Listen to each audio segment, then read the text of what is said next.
Hello student, कैसे हो आप? आई होप अच्छे होंगे। आज का हमारा टॉपिक है प्रॉफिट एंड लॉस, यानी कि लाभ और हानि का डिस्कशन कि किसे क्या कहते हैं और इसका क्या फार्मूला होता है।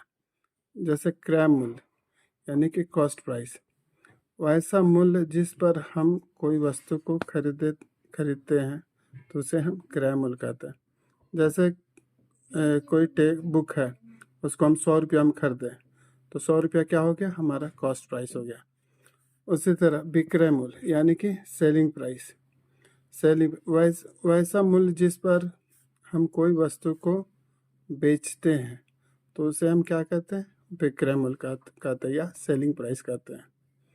यानी कि जैसे 100 रुपया में कोई बुक हम करते हैं तो वो क्रय मूल्य हो गया, और 150 रुपया में उसको हम बेच दिए तो 150 क्या हो गया? विक्रय मूल्य हो गया। उसी तरह लाभ या प्रॉफिट, जब विक्रय मूल्य ज़्यादा होता है क्रय मूल्य से, मतलब जो हम बेचेंगे तो वो वाला जो वैल्यू ज़्यादा होगा खरीदा हुआ वैल्यू से, तो उसको हम क्या कहेंगे? लाभ। तो SP is greater than CP, SP CP से ज़्यादा होगा तो क्या होगा? लाभ होगा। फिर उसी तरह हानि या लॉस, जब क्रय मूल्य ज़्यादा होगा यानी कि जो खरीदा हुआ मूल्य ज़्यादा होगा और बेचा हुआ मूल्य कम होगा तो हम लॉस कर। CP is greater than SP, तो वो लॉस होगा। तो लॉस में CP माइनस SP हो जाएगा, प्रॉफिट में SP माइनस CP हो जाएगा।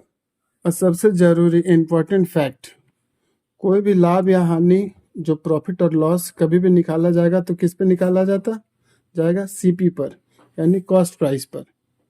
ठीक है। और देखिए इसका फार्मूला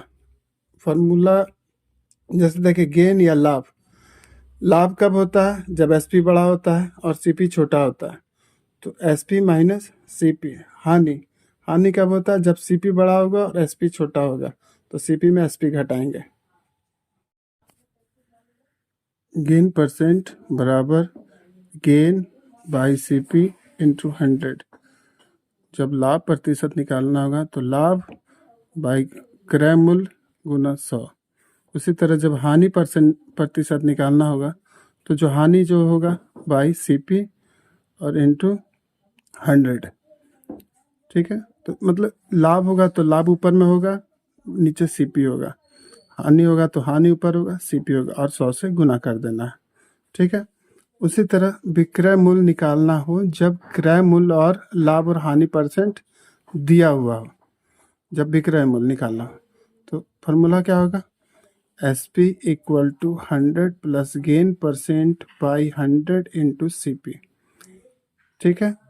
और उसी तरह जब हानि SP निकालना है जो हानि परसेंट और CP दिया हुआ, तो 100 minus loss percent by 100 into CP। ठीक उसी तरह क्रय मूल्य निकालना हो जब विक्रय मूल्य और लाभ और हानि परसेंट दिया हुआ, तो CP यानी क्रय मूल्य equal to 100 by 100 plus gain percent गुना SP यानी विक्रय मूल्य। उसी तरह CP बराबर 100 बाई 100 माइनस लॉस परसेंट गुना SP। तो इस तरह से हम लोग प्रॉफिट एंड लॉस का डिस्कशन किए, फार्मूला का और किसे क्या कहते हैं। आपको हमारा वीडियो पसंद आया तो लाइक करें और चैनल को सब्सक्राइब करें। धन्यवाद।